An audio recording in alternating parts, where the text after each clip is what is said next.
This cop ruined 2 years of my life. Every time he saw me, he found an excuse to pull me over, search me, humiliate me in front of everyone. Then one freezing night, I heard screaming coming from a dark parking lot, and when I got closer, I realized it was him. I'm about to tell you what happened that night, and how the man who treated me like garbage ended up begging me not to leave him alone. My name is Marcos. I'm 28 years old, and I live in a small town in upstate New York. This whole thing started 2 years ago when I moved here from the city. I got a job at a local factory that makes car parts. Nothing exciting, but it paid the bills and gave me a fresh start after some rough years. The town itself was quiet, maybe too quiet, the kind of place where everyone knows everyone, and if you are new, people notice. I'm black, and this town is, let's just say, not very diverse. I knew that coming in, but I figured I'd keep my head down, do my work, and mind my business. But Officer Mitchell had other plans. The first time he stopped me was on my 3rd week in town. I was driving home from work, around 6 in the evening, still light outside. I wasn't speeding, wasn't doing anything wrong, just driving my beat-up Honda Civic down Main Street. Then I see the lights flash behind me. I pulled over, confused. Officer Mitchell walked up to my window with this expression like he had already decided I was trouble. He asked me for my license and registration. I gave them to him. He looked at them for a long time, way longer than necessary. Then he started asking questions. Where was I coming from? Work. Where did I work? The factory. How long had I lived here? 3 weeks. Where did I live before? New York City. Why did I move? For the job. Each answer I gave seemed to make him more suspicious instead of less. He asked if he could search my car. I knew I could say no, but I also knew that saying no would just make things worse. So I said yes. He went through everything. My glove compartment, under the seats, my trunk. He even opened my lunch bag and looked inside. Found nothing, obviously. After 20 minutes, he let me go. No apology, no explanation, just told me to drive safely. I thought it was a one-time thing. New guy in town, cop wants to check him out, whatever. But then it happened again, and again, and again. Every single time Officer Mitchell saw me, he found a reason to stop me. Sometimes he said I was going 5 miles over the speed limit. Sometimes he said my turn signal wasn't working properly. Sometimes he said my car matched the description of a vehicle involved in a crime. That one was wild, because my car is a light blue Honda Civic, one of the most common cars on the planet. It got to the point where I started recognizing his patrol car from a distance. My stomach would drop every time I saw it. I checked my speed, make sure my lights were working, put on my turn signal way earlier than necessary. Didn't matter. He'd still find something. The worst part wasn't even the stops themselves. It was how he treated me during them. He'd make me get out of the car and stand on the side of the road while he searched it. In front of everyone, in this small town where people already looked at me funny because I was new and different. He was basically telling the whole town that I was someone to be suspicious of. People started treating me differently. The cashier at the grocery store would watch me extra carefully. My neighbors stopped saying hello. Even some of my coworkers at the factory started keeping their distance. Because if the cop keeps stopping this guy, there must be something wrong with him, right? I tried to file a complaint once, went to the police station and asked to speak to someone about Officer Mitchell. The desk sergeant, who was apparently Mitchell's friend, basically laughed me off. Said Mitchell was just doing his job. Said if I wasn't doing anything wrong, I shouldn't be worried about routine stops. I tried to explain that these weren't routine stops, that I was being targeted, that it happened multiple times a week. The sergeant just shrugged and said maybe I should be more careful about following traffic laws. I left that station feeling completely powerless. Because what could I do? I couldn't afford a lawyer. I couldn't just move again because I just started this job and I'd spent all my savings on the deposit for my apartment. I was stuck. Stuck in a town where a cop had decided I was guilty of something and was determined to prove it. My mom kept telling me to be patient, to keep my head down, and eventually it would stop. My friends from the city told me to get out of there, that small-town cops are the worst. But I couldn't leave. I had bills to pay. I had responsibilities. So I endured it. 2 years of being stopped, searched, and humiliated on a regular basis. 2 years of feeling like I was always one interaction away from being arrested for nothing. 2 years of Officer Mitchell making my life miserable for reasons I couldn't understand. Then came that night in December. It was a Friday, around 9 in the evening. I had just finished a double shift at the factory because we had a big order to fill and they needed extra hands. I was exhausted. My whole body ached. I just wanted to go home, eat something, and sleep. It was freezing cold, maybe 20 degrees. Snow on the ground. I was driving home, taking the back route because I knew Mitchell usually patrolled Main Street on Friday nights, and I didn't want to deal with him. That's when I heard it, screaming. Someone yelling for help. I slowed down and looked toward the parking lot. I couldn't see anything at first, too dark, but I could definitely hear someone, and they sounded desperate. Every part of me wanted to keep driving. It was late, it was cold, it was a dark parking lot in a sketchy area. Nothing good could come from getting involved. But I couldn't just drive away. What if someone was really in trouble? I pulled into the parking lot and turned my headlights toward where I thought the screaming was coming from. That's when I saw them. 3 guys surrounding someone on the ground. One of them was kicking the person. Another one was going through their pockets. The person on the ground was still yelling for help. His voice was getting weaker. I honked my horn, long and loud. The 3 guys looked up, surprised. One of them yelled something at me that I couldn't hear through my closed window. Then they started walking toward me. My heart was pounding. This was bad, really bad. I should have just called the police and driven away. But something made me roll down my window and yell that the cops were on their way, that I had already called them. It was a lie. I hadn't called anyone yet, but I said it loud and confident, trying to sound like I meant it. The 3 guys stopped walking toward me. They looked at each other. Then one of them said something and they all took off running, just scattered in different directions and disappeared into the darkness. I sat there for a second, shaking. Then I remembered the person on the ground. I grabbed my phone, turned on the flashlight, and got out of my car. The cold hit me immediately, but I barely noticed. I walked over to where the person was lying. They were curled up on their side, not moving much. I got closer and pointed my flashlight at their face. Officer Mitchell. I actually took a step back. My brain couldn't process it. The man who had made my life hell for 2 years was lying on the ground, beaten up, bleeding, barely conscious. For a few seconds, I just stood there. Part of me wanted to get back in my car and drive away. Let him deal with his own problems the way he let me deal with mine. See how he liked being helpless and scared. But I couldn't do it. I couldn't leave someone lying in a freezing parking lot, bleeding and hurt, no matter who they were. I knelt down next to him. He was conscious, but barely. His face was messed up, blood coming from his nose and mouth. His police uniform was torn. His radio was smashed on the ground next to him. I asked him if he could hear me. He made a sound, but couldn't form words. I pulled out my phone and called 911. Told them an officer was down and needed an ambulance immediately. Gave them the location.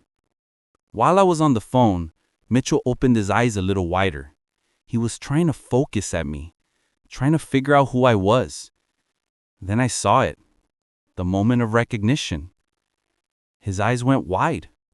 He knew it was me, the guy he'd been harassing for 2 years, The guy he'd stopped and searched and humiliated over and over again. And now I was the only person there. The only person who could help him or leave him. He tried to say something. I leaned closer to hear. His voice was barely a whisper. He said, "Please, don't leave." 3 words. That's all he could manage. But I heard the fear in his voice.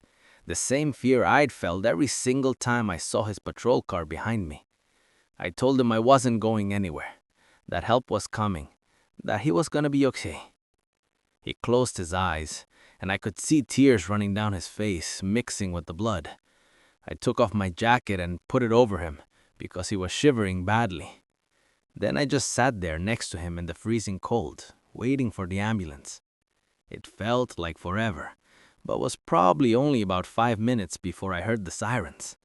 An ambulance and 2 police cars pulled into the parking lot.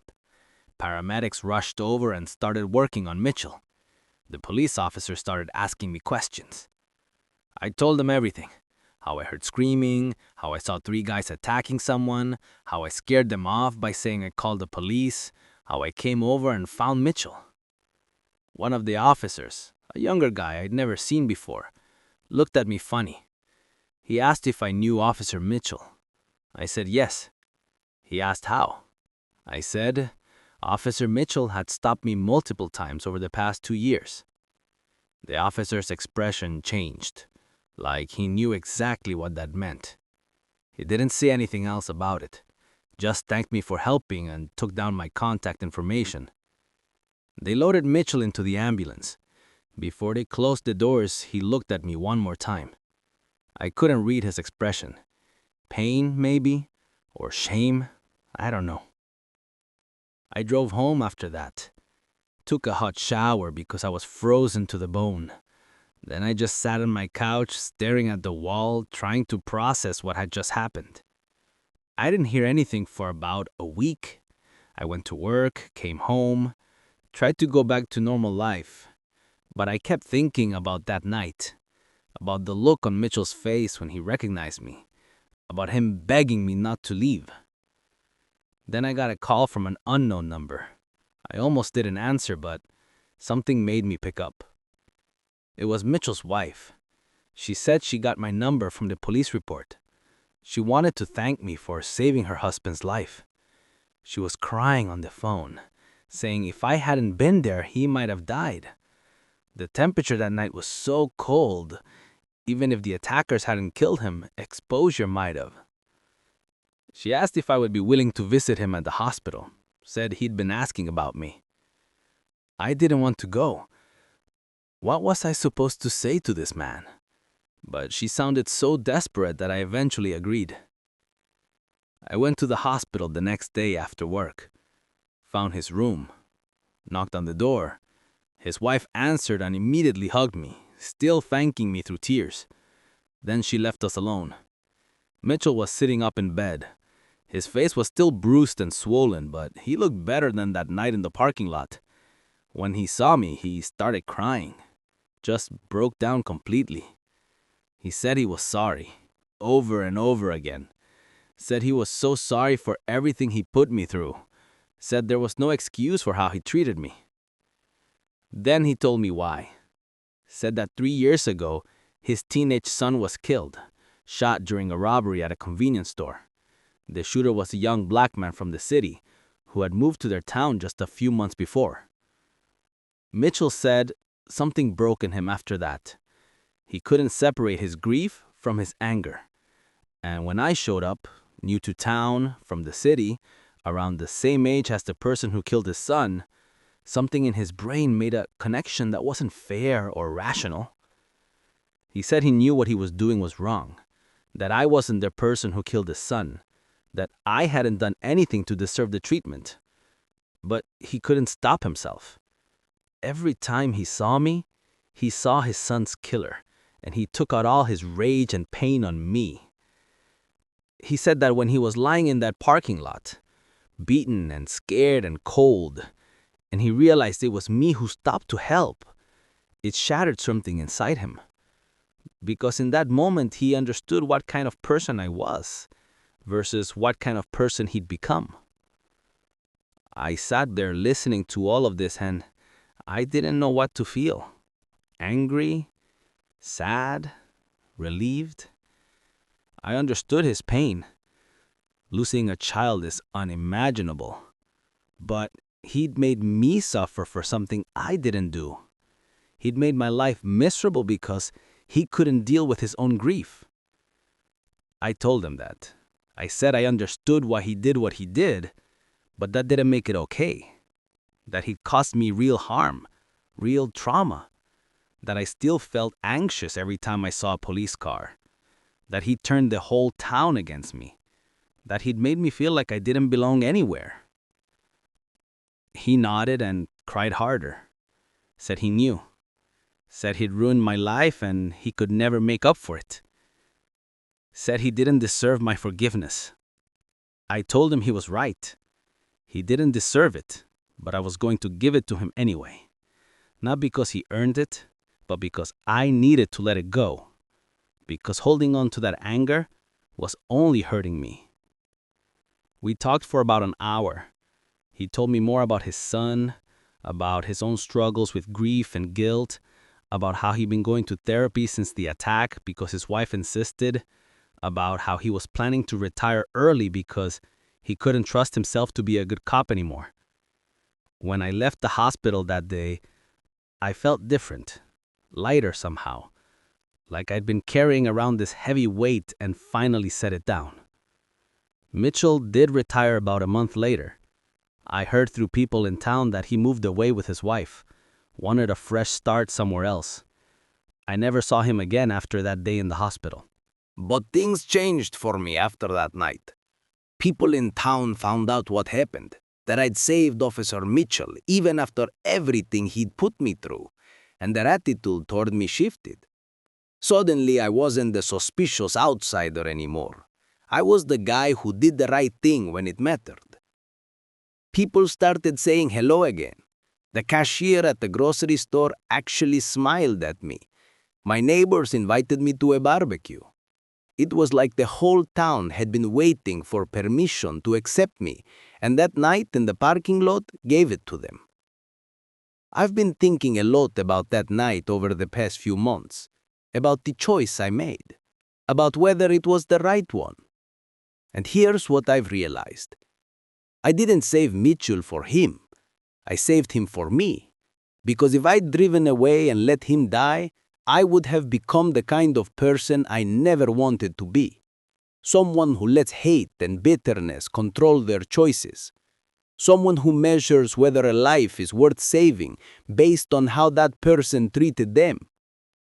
Mitchell was wrong for what he did to me, completely and totally wrong.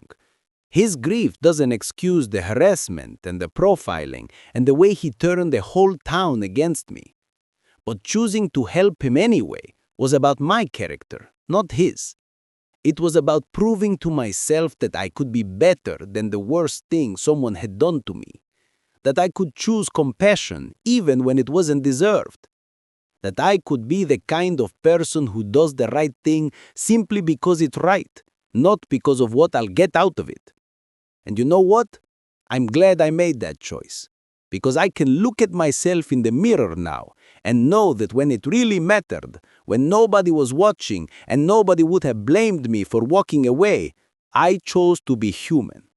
I chose to help. That's worth more to me than any revenge could ever be. Officer Mitchell spent 2 years making my life miserable because he couldn't handle his own pain. But on the night he needed help most, when he was at his most vulnerable, it was my voice he recognized, and I chose not to turn my back on him. That choice defined who I am more than anything he ever did to me. It proved that his treatment didn't make me bitter or cold or cruel. It proved that I was still the same person I'd always been. Someone who helps, someone who cares, someone who sees human beings instead of enemies. I still live in this town. I still work at the factory. I still drive that same beat-up Honda Civic. But I'm not afraid anymore. I'm not looking over my shoulder waiting for those blue lights to flash behind me. I'm not letting someone else's issues control my life. And I hope Mitchell found some peace wherever he ended up. I hope he's dealing with his grief in healthier ways. I hope he's learned that you can't heal your own pain by causing pain to others. But mostly, I hope that if you're going through something similar, if someone's targeting you or treating you unfairly or making your life harder for reasons that have nothing to do with you, you remember this. Their actions say everything about them and nothing about you. Don't let their darkness make you dark. Don't let their cruelty make you cruel. Don't let their pain become your pain. Be better. Choose better. Do better. Because at the end of the day, you have to live with yourself. You have to look at yourself in the mirror and like the person looking back. And the only way to do that is to be true to who you are, regardless of how others treat you. Officer Mitchell tried to break me for 2 years. But when it came down to it, when the test really came, I proved that he hadn't. That I was still whole, still human, still capable of compassion even when it wasn't deserved. And that's a victory no one can ever take away from me. Subscribe if this story resonated with you.